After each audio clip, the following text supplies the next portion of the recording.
What's up guys, Wagon Customs here, and today we're going to have a nice walkthrough video, tutorial, narrative video, basically how I repainted my party wagon right here to make it more grittier, more dirty looking, more realistic, more suitable for my Reveltech TMT figures. I'm going to have the full review of it up in a couple of days, but if you're subscribed, you'll see it in your feed. If you're not subscribed, I have a link in the bottom below in the descriptions, or, subscribe so you can get it yourself. Other than that, stay tuned, relax, sit back, and enjoy the video. Alright guys, what's up? This is the walkthrough of how I repainted my TMT turtle van. And I do a little bit of these walkthroughs before. I want to try to do more in the future. So let's get to it. As you can see right here, I am repainting the first part in the top of the van because I hate that green. Right here, I'm going to be working on the other accessories.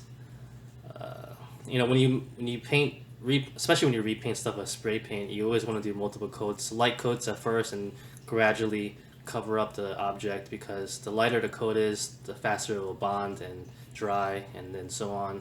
In the long run, it's just better for the paint job to cure faster, cure better, and everything is nice and neat. So right here we are dribbling off those stupid hockey sticks because I hate that look on the van. It just screams Casey Jones on it, and I don't like that, so we're taking that off.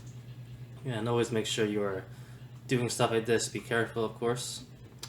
But here now we're going back to the accessories, and like I said, throughout the rest of this video, you're gonna see me going back and forth, because a lot of stuff I did. Those are my turtles right there. Just want to show those off. But a lot of stuff, a lot of panels, a lot of different parts of this whole car van. And when you're doing it, you have a lot of pieces, so, there's no point of waiting for that to dry to move on to the next part. So, you just keep going back and forth to other things. And believe it or not, working on this, after I uploaded the video to my computer, the total run time was about 1 hour and 10 minutes. And obviously I'm fast forwarding it to make it 7 minutes long, almost 8 minutes long, obviously. But total time it took me to do this was about 1 hour. But that's not taking the fact of dry time and stuff like that. Sometimes I had to let things dry for half a day, a whole day. So, it took about 2 days, 2.5 days about. But using these kind of paints, like the Tamiya paints, they dry pretty fast. So sometimes you only have to wait 10 minutes if you're working a specific piece. Just let that first coat dry, and you could go on doing a second coat and stuff like that. But right here, I'm focusing on making the van a little more grittier looking, a little bit more realistic. On the top where it was green, I'm spraying a little bit of gunmetal, gray, and black to make it a little bit more weathered. I'm not going to say weathering, but a little dirtier and stuff like that. Like I said before, going back and forth, constantly working at different pieces at a time as the other parts dry. And right here, I'm just making sure everything looks okay. As you're always working, this is not my first van I'm doing, but this is the first way I'm doing it, I guess you could say. So you always want to see how it will look like. You could try to imagine it in your head. And sometimes you have a lot of trial and error. So like right here with the hood of that piece right there, I made a gunmetal first, and I was like, you know what, I'll make it gray or black, and then I went back to gunmetal. So a lot of trial and error. And also, I like making multiple coats because, like I said before, it dries better. And also, sometimes, let's say I made it flat black underneath, and I might spray a little bit of gunmetal on top, but not fully coating it. It gives off a good look too, like a nice weathered look. So always benefits in the end. Right here, I am applying some super glue to some parts of the car because a lot of especially the door and also the hood on top, and there's a lot of movement, a lot of clicking into place. So sometimes the paint job might scratch off. So to counter that, you apply super glue to those joints and those areas, so it makes a nice hard shell on top of it to prevent any scratching. But you have to make sure that the super glue dries fully, so that itself will scratch off in the end. So as that dries, we get back to the car, we hand paint some stuff, working on the front headlights. I think I painted it gunmetal first, and then if you dry brush it silver to get some nice look to it. Applying stickers, I don't use a lot of stickers. The only stickers I really use, I believe, is just for the headlights and taillights. And after that, we put the grill on, and then we do some more detail paint work on the grill, dry brushing it to make it a little bit more weathered looking. The whole point of this whole van is that, you know, I wanted to make it more realistic looking. I love the look of it. It's from the new cartoon, but it's a nice homage to the original look from the original cartoon, but a little bit more updated. And my whole point of making this custom was I wanted to make it really look like, you know, Donatello took an actual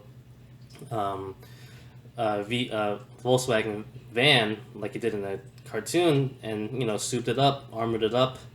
You know, I don't really like the fact that they use a red door or like a yellow spoiler on top. So, you know, I make it a little bit more realistic. You know, if he's gonna make it armored up, you gotta use steel material. So you make it a steel door, you make it a steel hood on top and stuff like that. You know, just making it look more realistic in the end. Right here we are working on the so right now the door, it's been about a couple hours, so that I was showing you that the glue is dried and then the door fits in perfectly and doesn't scratch the paint. So as you can see throughout the yellow of the van, that, you know, it's a little black in the corners. So that's just, you know, simulating that the car has been through a lot of stuff. If you actually watch the cartoon, you'll see that their van is pretty dirty also. So I just want to try to get that look on that too. And yeah, so right now we are hand painting the side mirrors. I actually forgot to spray paint it, but, you know, they're so small anyway, I don't mind hand painting them. What else? Yeah, so and then now we're going back to the door. I like to believe that's like a blast door, like a steel blast thick door. So, you know, obviously it should be steel looking. I think it looks a lot better than red. And then now we apply some details to make it look a little bit more realistic, of course. Yeah. What else is there to say? You know, like I said before, I'm trying to do more of these walkthroughs. Narrating is pretty hard because, you know, I have to fill in the whole 7-8 minutes, and sometimes you just don't know what to say. You know, the video itself explains itself what I'm doing, but if I could put some narration of what I'm doing that you might not know, understand, I try my best. And right now we're coming to the tail end of it. After this, just doing the tires, we're pretty much done. So that being said, I will have a full review of this video, of this van up. I'm going to be doing a nice walkthrough of how it looks like and how it looks like with these turtle action figures. So that being said, alright guys, like I said before, thanks for watching, and depending when you're watching this, I'll either have the review up soon or later. If you see it right here, click right there, go check it out. If you don't have it, if you're not subscribed, subscribe to me so you can check it out yourself. But other than that, thanks for watching guys. Like always, comment, criticize, subscribe, do whatever you want, just pay attention.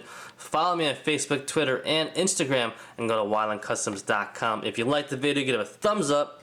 Peace.